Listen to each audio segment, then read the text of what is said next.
Okay, so welcome back to Atheist Edge. I'm Rex Burks, my partner Owen Younger from Howdy. the Skeptical Texans, and we have a very special guest today, Dr. Richard Carrier. And welcome. Yeah, thanks.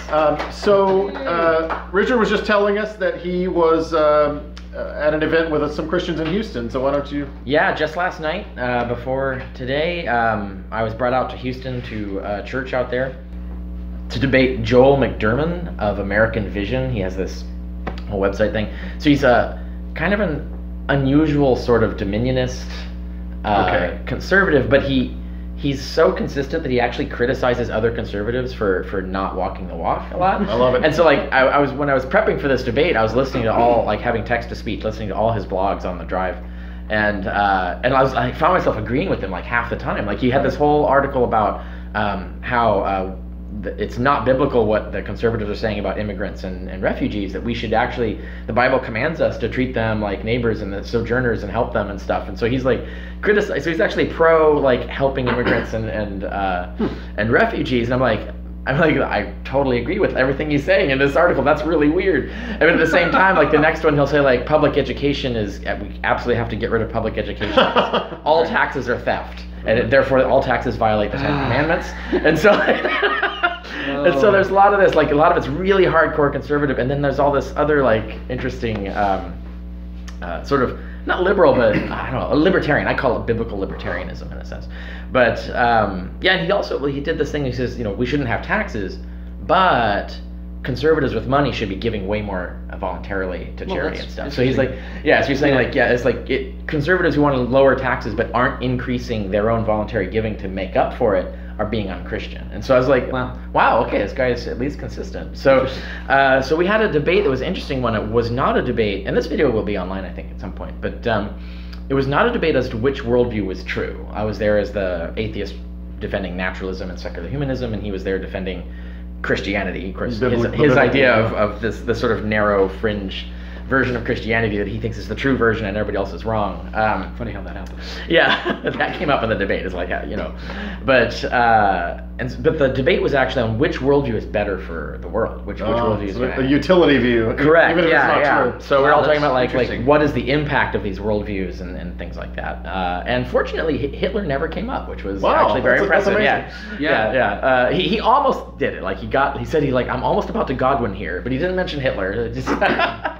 But he did mention but it can lead to any consequences, atheism, and it was getting almost to like building up to the Holocaust. Right. And yet it doesn't seem ever to have those consequences. But does it try your patience though to not want to bring it back to the truth question, right? Because like if the fall of this metaphysical thing makes us behave better, what are we supposed to do with that? Just all pretend? Yeah. I mean, some of that came up in the debate. So what we just didn't do was debate the actual question of the truth, but the problem of proving the truth did come up. He's like this is an actual problem with your worldview, is that and more specifically, not just that you can't prove Christianity, but you have no way of proving that your idea of what true Christianity is can be proved. You can't appeal to evidence. You can't phone God. Like God's not going to come down in the debate and say, "Yep, you were right, Joel McDermott." Right. It's like we have, and I brought this up in the debate. Like we have no way of adjudicating. And so what do Christians do? They either just make stuff up, or let their prejudices and biases or whatever come out. Or they start a new denomination. Right, or they appeal to evidence as to what's better. And I kind of got him to admit, like if evidence contradicts Scripture, he would conclude that he was misinterpreting Scripture. So he would always reinterpret Scripture in light of the evidence. I'm like, how is that any different from what I'm doing? Right. Why do you even need the Scriptures then? Just toss them and go to the evidence. Right. I frequently find because you'll hurt God's feelings. Right. Kind of. Rex and I participate in a lot of forums and interact with a lot of Christians. In the Skeptical Texans project, it's kind of what we do. And one of the things I find, and I tell this to Christians, is you can start with any premise or position and then seek out confirming verses in the Bible to defend your position. And you can have other Christians who disagree with you vehemently on everything, who also claim that they are substantiating their positions with biblical authority. What's happening is you are finding in the Bible what you want to find in the Bible rather than vice versa. Yeah. And it's not evidentiary. It's very much motivational. It's very something like slavery or civil rights. You've got Christians arguing both sides from the Bible. Confirmation. Slavery is an excellent example. You're going to the Bible and seeking confirmation for your worldview. On the one hand, we've encountered clergy who have said to us with a straight face that Jesus was all about social justice, and then you read any number of conservative blogs like your guys who are anti-social justice. This is Satan's world. This is an evil world. It's not our job to fix this world. There is no mandate to go fix this. Which begs the question about the widows and orphans. Correct. That's a very hard fence for a conservative to straddle, I would say. So what was the venue and the audience of this event? It was a Lutheran church with another conservative pastor who also disagreed with McDermott. So everybody disagreed with everybody. It was great. Nice. And all got along, so that was fantastic too. And we had people from other denominations coming in. Joel McDermott himself comes from a conservative Presbyterian background, and you've got the atheist groupies to show up? There's some atheist folks showed up, people of different denominations showed up. It was interesting. So it was a very diverse crowd in that regard. But so it was in a beautiful church, and we just had this debate. It was recorded, so there will be a video up at some point. Nice. But it was interesting. It was hard to prepare for because I'd never done this side of a debate before. I've usually done, like, the truth question, that's easy. It's very systematic. I can get to it. But this is you take what's better, you can talk about anything. You can't really prepare for it. It's who knows what he's going to bring up. Yeah. And then how do I respond on time, quickly, in an organized fashion, immediately? Because there's I can't sit for 5 minutes and work out my outline of what I want to say. And so you say, well, I always worry I'll miss some points or I'll repeat myself or whatever. And I found it was it stayed at a very simple level. It was all I did kind of sort of repeat myself a lot, but I was making points that he wasn't really rebutting. And it was all really just it's evidence-based reasoning. And then he would say we have no basis for morality, and I go over the social psychology of human morality, and it was that kind of sort of educational exchange. And sounds like a cool. It was interesting. I liked the idea, and I liked the opponent. He is definitely wrong about tons of stuff, and he did use a little bit of tactics, but he was mostly very sincere and consistent, right? So he's at least he's principled, is what I would say. He will not toe the party line of the Republicans. He will this is what the Bible says, and I think you guys are wrong. Everybody's wrong, and he sticks to it, right? Well, you have to respect that. The subject about what's good for the world is actually something Rex and I talk about some when we present. We are a little bit out of step maybe with the larger atheist community in that we favor atheist activism, evangelizing to actually proactively attempt to deconvert people. Right. Yeah. And so one of the presentations that we give, the 5 claims presentation, sort of outlines the reasons that we think that Christianity is not just wrong, but that it's harmful. And we just had a presentation recently where we talked about that. And the thing that I said there in the presentation and then during the Q&A was, if you look at the two worldviews, there is no good behavior that could come from Christianity that could not also come from secular humanism. On the other hand, there's a lot of baggage that comes with Christianity that does not come with secular humanism. So when I look at the worldviews, clearly secular humanism is the one that's the better choice for the world. And the messaging to children, the myth and the magic. By design, you can trim out all the stuff that's bad. Right. That's the thing. Is it's basically distilled medicine for the world. Rather than eating something that's full of all these side effects. And it still doesn't guarantee you get it right. I mean, we can still set aside all the myth and magic and be wrong about big ethical questions. But at least we're collecting the evidence and relying on the evidence. Adjust and improve. This came up in the debate too, that he would criticize our worldview that you're always changing and you can change at any time. And it's well, so is Christianity, first of all, and secondly, that's a strength. That's a strength. Yes.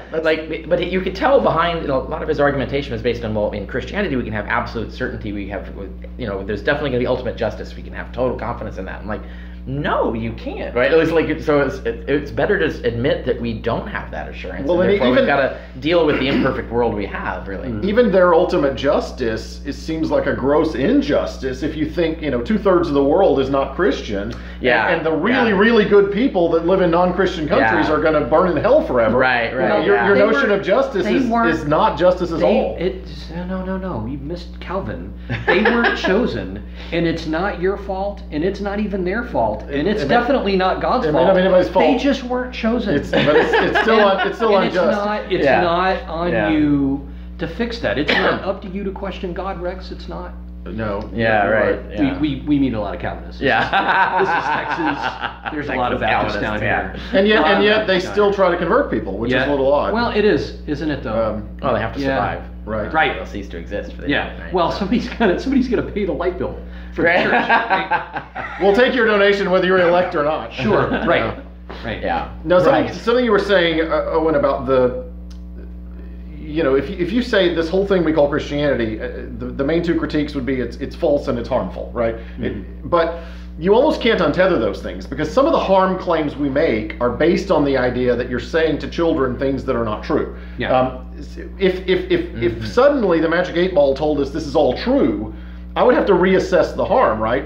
Like, I may not like it. Now, that's a different question altogether. But if it is in fact true, then it would make sense to teach children not to lean on their own understanding and to trust God, and that only Christians are going to heaven and everyone else is going to hell. Like, these are bad things to teach children, and I think they're harmful ideas.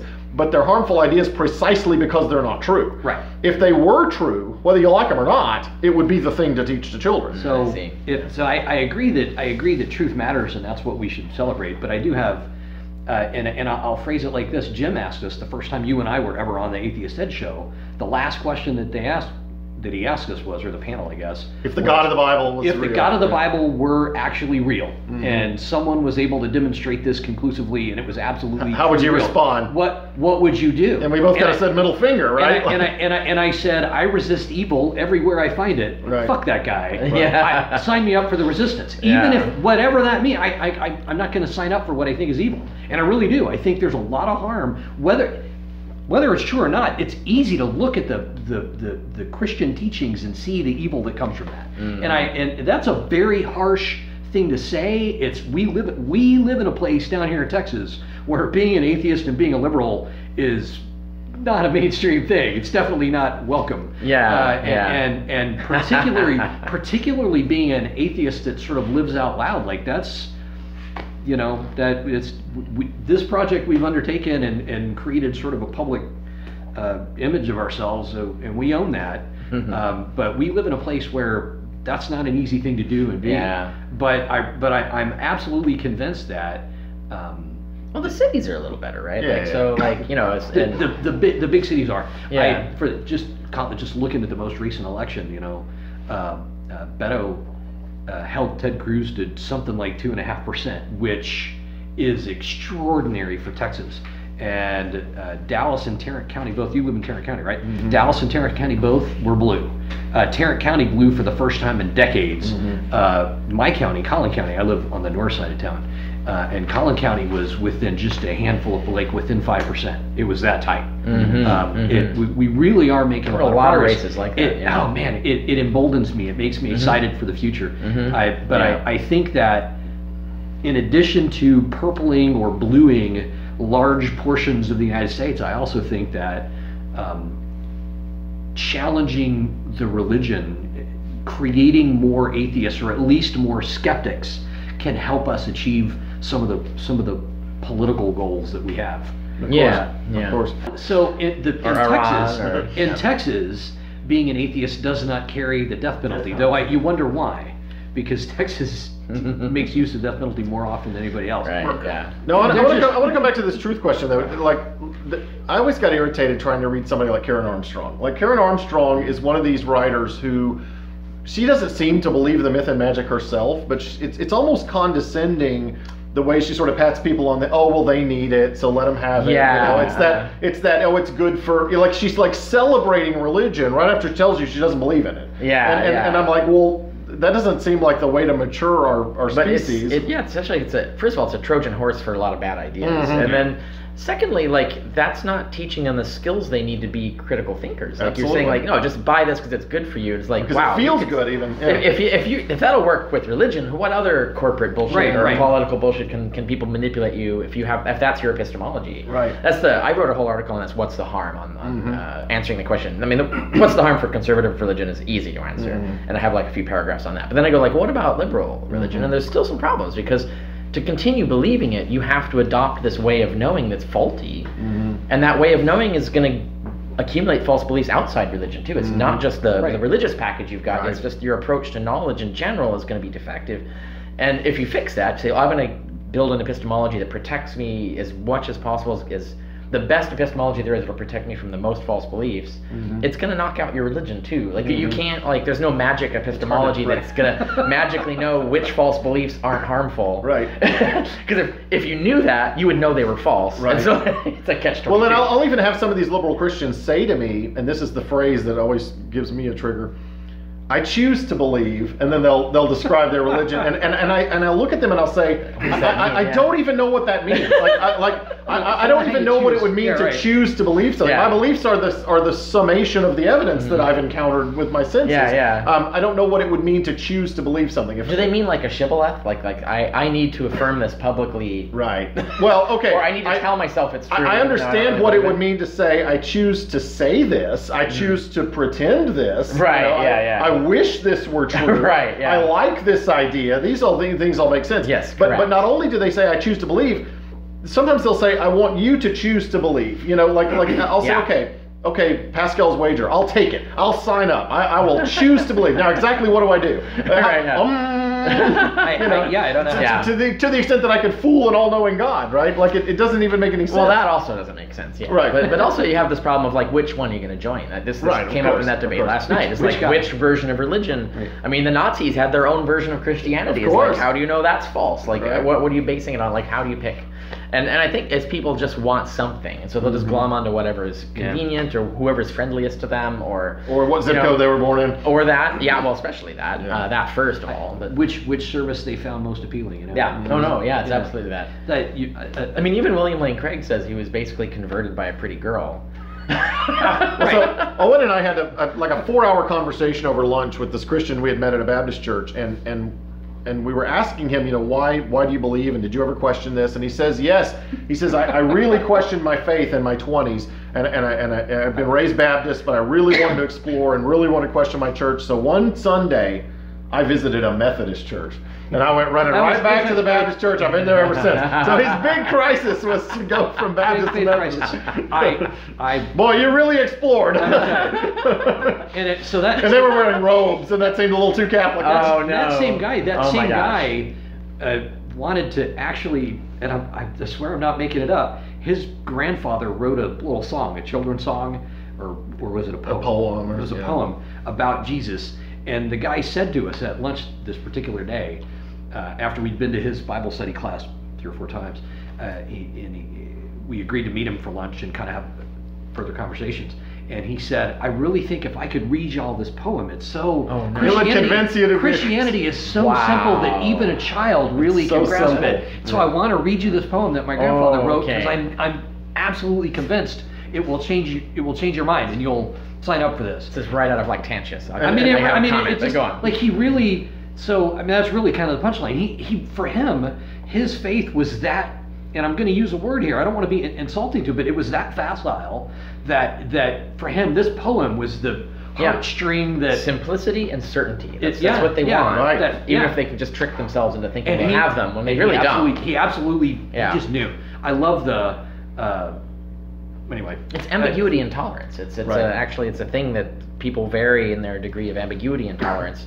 People who are very intolerant of ambiguity feel just really physically uncomfortable if there's anything that's like not certain or is too complex. or too nuanced. Like that can't be. It's got to be simple. It's got to be certain. And I think there's a sliding scale based on the importance of the question, right? True. Like, I mean, if I can sit down and eat a meal without knowing every last ingredient and things that don't matter, but this is a big question, right? Like so it's well, that's what makes it the dissonance more is pressing, right. It's the fact that on the one hand they're telling you this is the most important topic in the universe and the most important topic for all eternity, but on the other hand they're saying don't think that much about it. Right. Yeah. It's like on the other hand, we will do the least research. Right. I mean, if this were a trivial topic, then a trivial response wouldn't bother me. But a lot of times I feel like we're the ones taking it seriously. Yeah. Right. You know, like because you tell me this is important, so right.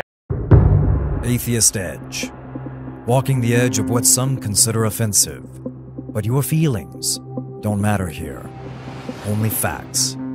Edgy commentary on the dangers of doctrine, the foibles of faith, the bullshit of belief, the stupidity of superstition, and the idiocy of indoctrination. With razor-sharp wit, curiosity, and critical thought, we take an unblinking look at today's religions. We are Atheist Edge.